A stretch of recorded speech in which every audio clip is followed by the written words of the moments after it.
Cool, yeah, I'm really glad to be here. It's a pretty funny picture of mine, so if you get bored in the talk, just start laughing or do some weird thing. But anyways, I'll try to make this talk as interesting as possible. I have about like 12 minutes, so I'm gonna kind of rush through it, but if you have any questions, feel free to like stop me and ask me right there.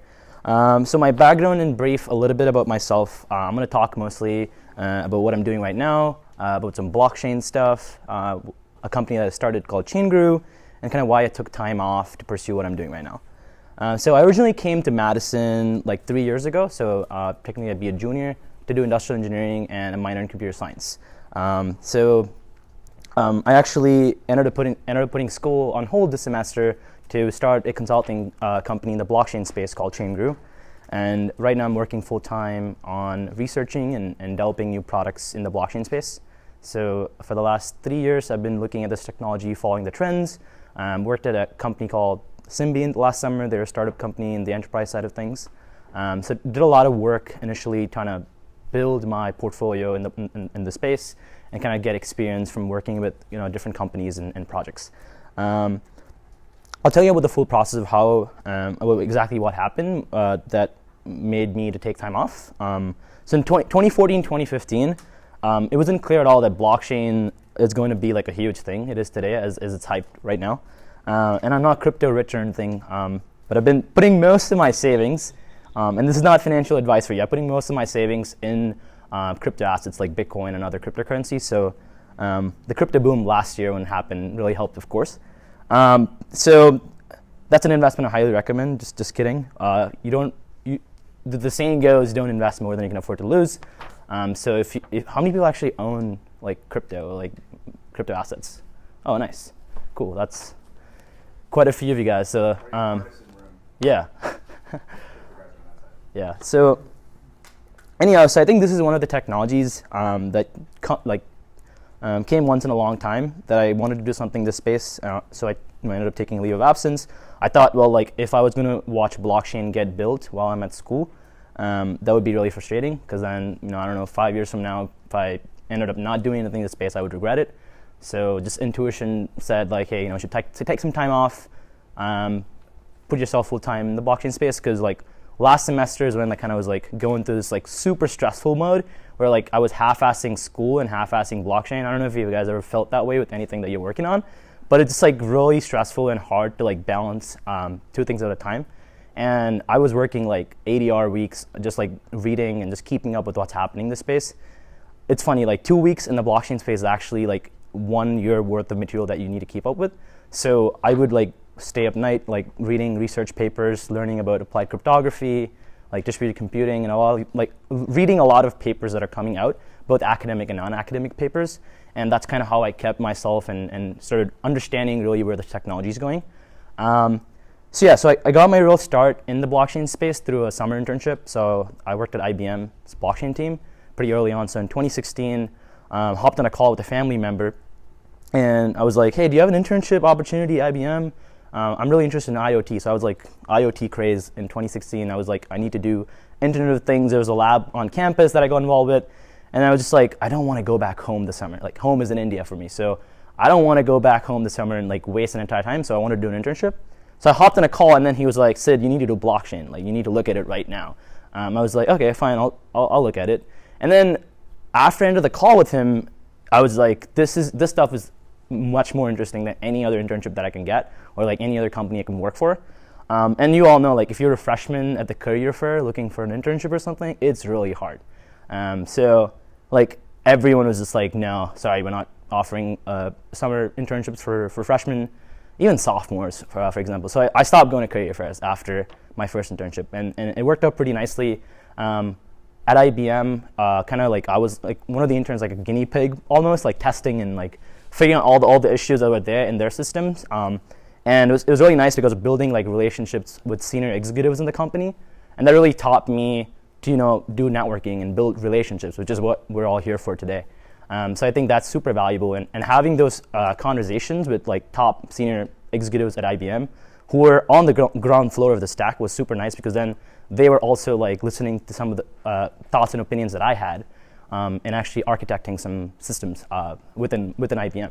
So that kind of got my start. And then I started networking with a lot of different students on different college campuses. So I did a lot of evangelism for the technology. Started like speaking, going to conferences, going to hackathons, and like meeting new people. So that was really nice because like most of the conversations that I had online was like on like, you know, chat groups or different forums, or like looking at Reddit and like following the trends. But it was actually really nice to meet people who are actually in the space and also in college with you. So I got connected with this nonprofit network called the Blockchain Education Network. They're like a 2,000 plus member organization that is there to like help cultivate blockchain education at the college campus level. So as a result of working there, I led operations. So I did mostly like talking to different college enthusiasts and students to actually help them set up Bitcoin blockchain clubs on their campus. And then after working there for like 9 months, I was just doing it part-time for fun.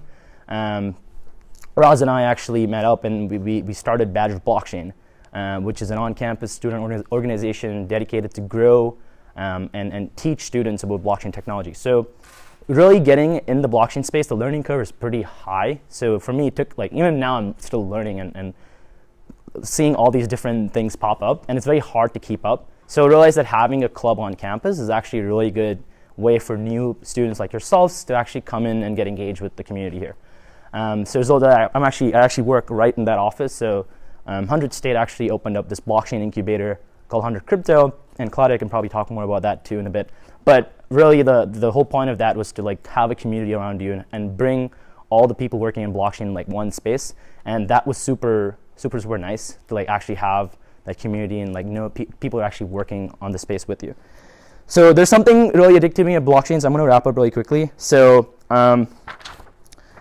doing both of my summers, I realized that like I worked at IBM, a big corporation, and then I worked at a startup company that taught me like a lot of different things. So actually having to sit by the CEO and ask them all the questions and just have this open floor where like I saw like a company grow from like 20 to 30 people within the span of a summer, was just telling me that like this is a space that's like moving really, really fast. And if I want to be involved and actually want to contribute value into the space, I actually need to focus on it full time. So later on, like end of November last year, I got a bunch of like offers for full-time jobs or like part-time like internships type of thing. So just like if I'm getting all these like opportunities, I should probably like put school on hold for a little bit and then take some time off to actually work on this full-time. So I would say this, that like if you like really have some like idea or project or a company that you want to start and you're starting to like get really stressed with balancing school and like actually doing what you want to do. And really, I think it's mostly like intuition for me when I wanted to take time off. So if you have something that you really think is going to be successful, or you really want to be involved, I think it's totally fine to like take a semester off, take a year off to just go pursue that. And having that kick, like jump-starting your career by doing that will actually teach you a lot about the real world that you definitely don't learn from school. So I think over the last 4 months, I've like learned to like actually be, learn to like start a business and how that works. And as a consultant, I need to like figure out how to do legal stuff. How do I set up a company? How do I do accounting? And a lot of these like operational things where like I hit a hurdle. But over the last 3 months, I've like kind of had a lot of people mentoring me. So I think it's very important to sort of have that community of people around you who can like advise you and coach you and mentor you. So I think what you can probably get from this talk is that if you have something you're really passionate about working on, don't feel afraid to like take time off. And always make sure that like you have a mentor or someone who can like actually guide you if you run into issues. So those are the two key things I'd say is important. And on the last note about Chainguru, we're a full-service blockchain consulting firm. So tomorrow actually I'm starting a contract, local insurance company, American Family, you might have heard. So I'll be working there as a consultant, helping with strategy and product development. In the blockchain, they're building a few blockchain products, so I'll be helping with that. But really, realistically, like I do everything from actually developing products to actually advising and mentoring teams, and also like really just doing technical due diligence. So a lot of projects have new protocols or like new crypto economic systems. So I actually help both design as well as provide feedback on some of the things that they're working on. So yeah, if you ever want to talk about blockchain or want to be involved in blockchain, you can definitely check out Badger Blockchain. That's an on-campus organization that you can get involved with. If you want to learn more, talk to Roz. If you want to attend more events, meetups, just kind of be involved, but not too deep, you can check out the Madison blockchain meetup community. So I actually co-run that with 2 other people in the city. We do like monthly events, like 2 to 3 events, first and third Monday of the week, of the month. So you can check that out, and it's meetup.com, Madison blockchain.